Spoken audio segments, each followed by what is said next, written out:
I will say this about the New York Yankees. All the people wanted to take out Brian Cashman and tell him this is not the job for him anymore and that he needs to go elsewhere. Where are those Yankee fans? Tyler Harrison, are you here? Is anybody here? Oh, we're on the Sports Loudmouth. Tyler's supposed to be here? I don't know. But I heard a lot of things when Brian Cashman wasn't doing anything, and then he adds Joey Gallo. And I know Joey Gallo's not hitting for average, but when Joey Gallo gets hot, which, by the way, he had a home run yesterday, this team is going to be working on all cylinders. And I expect Rizzo and Gallo are going to be a big part of the Yankees as they move forward into the playoffs. And yes, I said the playoffs because that's where the Yankees are heading. Playoffs? That's right. All the people, including yours truly, said that the Yankees are not a playoff team. They should be sellers, not buyers. I was wrong. And all the Aaron Boone haters, the Yankees have a 12-game winning streak for the first time since the 1980s. All the people that say, Aaron Boone can't coach, he can't manage. What the hell is he doing? His first 2 seasons, 100 or more wins. Last year, they made the playoffs. This year, they're going to win over 90 games, maybe even close to 100. Guess what? Aaron Boone, if this team somehow comes back and wins this division, which they're only 4 games out of this division. Crazy to say that, where Tampa has played sensational. You really can't take away how good Tampa is. But the Yankees were down in this division by 10.5 games before the All-Star break. Look where they are now. They are the lead team to win that number 1 wild card spot, and they have a very good chance to win that division. If they win that division, Aaron Boone is manager of the year. I don't even know if you can argue that Aaron Boone isn't the manager of the year, which the comeback the Yankees have had. Now, is it all Aaron Boone? In baseball, it's not. Now, Tyler Wade has a big part of this. Obviously, the injuries of Gio Urshela and Gleyber Torres has hurt the Yankees, but hasn't. If you look at the players that they brought in, Rizzo is really filled in. Voigt's starting to hit. Gallo is hitting big home runs. Giancarlo, Aaron Judge. And this team is starting to hit on all cylinders. But even pieces that you wouldn't expect, like the Tyler Wades, who are playing good baseball, they're starting to bunt. They're starting to steal. They're starting to play defense, something they weren't doing in the beginning of the season. That has a lot to do with coaching and managing. Now, I know a lot of Yankee fans don't like Aaron Boone, and I'm one of those guys. I'm not a big Aaron Boone fan. I stick up for him because you can't take shots at somebody that has won ever since he's come here, has never had any management experience. He was a play-by-play guy on ESPN with Alex Rodriguez. Please get him out of the booth as quickly as possible. And this guy has done nothing but win. He's won 2 back-to-back 100-win seasons. Last year with COVID-19, he gets his team into the playoffs. That's back-to-back-to-back years in the playoffs. No, they haven't won. It's not easy winning a World Series. And now this year, where everybody counted the Yankees, including yours truly, Aaron Boone is slowly but surely going to get this team into the playoffs again. Even the 1 year that he was close in 2019, they lost to a team that cheated, so that could have gone either way. Now, whether they would have won the World Series against the Nationals, I don't know Who about knows? that, because the Nationals were on some kind of special run. They beat so many good teams. I don't know if that would have happened. But you got to give the Yankees a lot of credit right now. They're doing it with a lot of newer guys stepping up. The prospect Velasquez that came up, he's been hitting left and right. Luis Gil's 4 straight scoreless starts. You can't expect that kind of. You got Tyone, you got Montgomery coming back that have pitched very well. So a lot of new guys have really done it for the Yankees. That's what they needed. They can't just rely on the same guys. How many people were attacking Brian Cashman making that trade for Tyone from the Pirates? Because he started the season really bad. Who's been one of the best pitchers for the Yankees really in the second half of the season? Tyone. Right. And you had to expect that for a guy that's had a lot of injury issues. He had to step away from the game. He had some kind of disease, too. Mm-hmm. It wasn't going to be Tyone producing right away that you expected. You need to ease his way back into the game, and now he's pitching well for the Yankees. So you have to give those guys credit. And these other pieces have hit well amidst the Rizzo trade, too. And Rizzo himself, when he wasn't out, he was a big part of that, too. So these guys are fueling on the energy of it. Will it be enough to win the division is to be determined, because the Rays are still very good, and the Rays haven't had any bad slumps. Not yet, but they play the Yankees at the end of the season. No. So if you're the Yankees, you got to hope that Tampa maybe hits one of those bad slumps, because odds are they're not going to keep this streak up forever. It has to level out eventually. Now, whether it levels out to just neutral or just slightly over 500 is another question. And this series against the Athletics is a big one, too, because they won yesterday. Because the Athletics are right in that wild card race right now, but they've been slumping. They're due to get out of it at some point, too. So you have to expect that to cancel out a little bit. And again, whether they make it and the Red Sox make it or other way around, they're going to be fighting with those guys for a while. But the Yankees have beaten the Red Sox enough. They've beaten the Athletics enough, which is already a good sign. By the way, the Athletics and the Red Sox in the beginning of the season, the Yankees couldn't buy a win against them. Now, all of a sudden, the Yankees can't lose. When you look at the Yankees and where the Yankees are, I don't think the Yankees are going to slow down. I think they're going to even even speed up because you got Gleyber Torres coming back, Gio Urshela coming back, you have Kluber coming back on Monday. And this roster is going to be even better. And as the rosters open up where you're going to be able to add more players to the roster, the Yankees are going to be even more dangerous. It's getting real. And that's where I think a team like the Red Sox that isn't overly deep is going to run into trouble later, which is why I think the Yankees playoff spot is nothing's guaranteed, but all but solidified because I don't trust the Red Sox depth in that farm system right now. I think it'll end up being the Yankees and the Athletics and the Rays that'll get their playoff spots. They're just deeper teams. The Yankees, look at the 4th and 5th ranked prospects that came up in Velasquez and Gill that sparked this team, and they got other guys that can make that work. They have depth, and the Rays and the Athletics, we know how well they replenish players and make other players work. So that's where I think the Red Sox will end up running into trouble when it comes to September and this roster expansion. And then there are the Mets. Yes. Another team that lacks depth. The blue, orange, and white. That's about it. There's really nothing good coming out from Mets or the Amazings country. Now, I know a lot of Met fans, a.k.a. Josh Silverberg, and everybody here that knows Josh Silverberg. He was a part of this show quite a few months ago. When he actually showed up. When he showed up. No offense, Josh. But he was so sure that this team was a playoff team this year, that the Mets were going to make the most moves at the trade deadline. Sandy Alderson was going to solidify this roster and make sure that this roster is strong enough to make a good run into the playoffs. What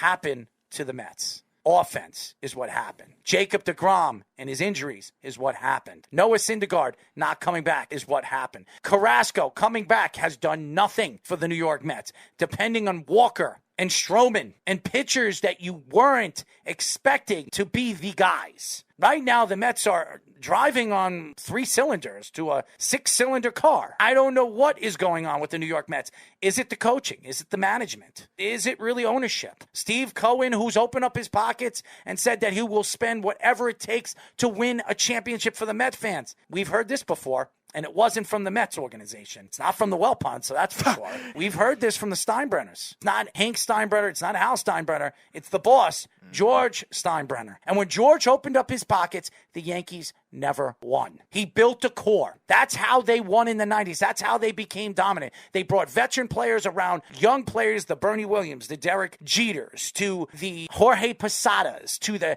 Andy Pettits and Mariano Riveras of the world. They had a core of 5-6 players, and then they took those players and built the Wade Boggses, the Paul O'Neills, the Tino Martinezes. That's how the Yankees won in the 90s. The Mets, what they did is, you know what? We're going to get the best shortstop in baseball. We're going to pay him $340-something million for 12 years, and we have him for life. How many games has he played this year? Was he batting 222? This is one of the best shortstops in baseball, one of the best hitting shortstops in baseball. He comes to New York. Everybody that comes to the Mets, they lay duds. I look at the Mets right now. Are they the Yankees, the buying Yankees of the 2000 era? They only won one championship in 2000, 2009, when they spent all that money for CeCe Sabathia, Mark Teixeira. Everybody remember that? We know buying players don't win championships. There has to be a middle ground with that kind of philosophy. We see the Dodgers, obviously, they're over the salary cap, but the Dodgers also develop players on their own. The Dodgers also make players that were utility players or misfits. Best farm system in baseball. They make Chris Taylor, who was a utility player on the Mariners, Max Muncy, who was a utility player on the Athletics, Justin Turner, who Mets fans know, a utility guy that bumped around. They turn him into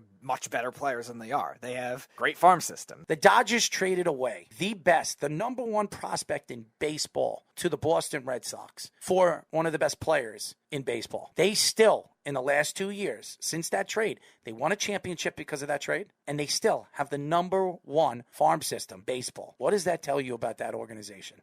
They have every aspect of baseball that works for them right now. And that's the exception to the rule. I don't think any other team can make that kind of thing work on a consistent basis like the Dodgers have. Now, the Dodgers have only won one World Series, but like I was saying with the Yankees, they have a chance to win another They were one also this year. deprived of one in 2017 where the Astros cheated, and they took them to Game 7, and all those games were mostly all close, so they would have likely won. So you're not expecting the Mets to be the Dodgers, but you're trying to have them at least facilitate all the other got aspects the money. of baseball. They have the money, We which all is know true. that. But we've seen a lot of teams overspend and not win in the playoffs because they are missing certain aspects. We saw that with the Tigers when they were at their peak early last decade. They were missing missing a lot of bullpen. They were missing a lot of defense because they overspent on big sluggers and big starting pitchers. But they never won in the playoffs. They went to the World Series in 2012. That was it. We saw the Nationals, before they won the World Series 2 years ago, the Nationals had that problem where they were overspending on guys, and then they had duds in the playoffs. The Mets can't turn into that team, so they have to find that kind of middle ground, and they have to make it work with these prospects that they do have. The farm system's getting better, but it's still not a world-class farm system, and the lineup depth is just atrocious right now. I don't know if it's an approach issue. I think it is with some players, but it's just a big consistency issue. Pete Alonso's been the only guy consistently hitting in the second half. I told everybody that he's the best player on the Mets. Even Baez, who came over, he had first 3 games was good, but then all of a sudden, horrible. He got hurt. And do you sign him in the offseason? I would still sign him. I don't think the Mets have a big money issue right now. The problem is the Mets have a big depth issue where they're trusting too many guys who are just so fluky. And the philosophy of hoping guys that come back and have them pitch the same way they did with the relievers, with their starters, just hasn't worked for them. Walker and Stroman have fallen apart in the second half. Walker pitched well against the Giants this week, but that's really been it. Their bullpen guys that were supposed to be good, like May, like Lugo, the versatile guys, haven't pitched well either. And that's a big problem. I don't think it's really a bad money issue. I just hope it doesn't become a money issue because of the big contract potential that could happen. I'm worried the Mets could overpay for players, so they need to find some level of a middle ground for this team to grow. I think the Mets are in a lot of trouble. They're going to have to decide if this manager is the guy that's going to lead them next year. I think they get rid of Sandy Alderson, which that probably won't happen. And if it's not Sandy Alderson, you have to get rid of the manager. This team was playoff bound. They were too talented not to make the playoffs this year. I don't care if you lose Jacob deGrom. I don't care if Noah Syndergaard doesn't come back. They're too good. He spent almost $700 million this offseason. $700 million. Just think about that. If you look at the contracts, and those are guaranteed contracts, he opened up his pockets for this team to be at least a playoff-bound team. They're not making the playoffs. And you could expect the Padres to play as bad as they did either. They're too good. No, they're done. I think their wild card spot is all but gone. The division, yeah. And then the Met fans were jumping for joy about their draft pick. What's his name again? Rocker. And then they wind up finding out that his shoulder is done. Leave it to the Mets to not do research on injuries. He was the 10th pick, but he was thought of as a top 5 pick. Top 5 pick. And now the Mets lose their first-round pick this year. Yeah, leave it to them to not know anything about injuries because it seems like a tale that will never end. Sandy Alderson. Well, it was before Alderson came either. They were not the best when it came to researching injuries because the Mets are the most injury-prone team of any team in professional sports. And I know you're a Met fan. I'm not. I wouldn't be happy. Steve Cohen has spoken out on his social medias. He has really put down the offense. He has taken shots at the offense, especially the money that he's put into that offense. Pete Alonso is going to be coming up on a contract soon, too. You're going to have to open up your pockets for him. He's their best player. How much do you think you need to pay him? You gave Lindor that money. Pete Alonso, if I were the Mets this offseason, I would give him an extension because if you don't and you wait 2 more years when he becomes arbitrated, he is going to go elsewhere. Right. And I'm telling you right now, he's by far the Mets' best player. It's not even close. Lindor, Baez, all these guys. None of these guys are Pete Alonso. 29 home runs. He's been the hottest hitter from the Mets ever since he won the That's not saying the home run. But he won the home run derby, and I said, watch out. This guy's not going to get his timing back. We've seen people win home run derbies and not really play well in the second half. That's a 50-50, Sam. I was wrong.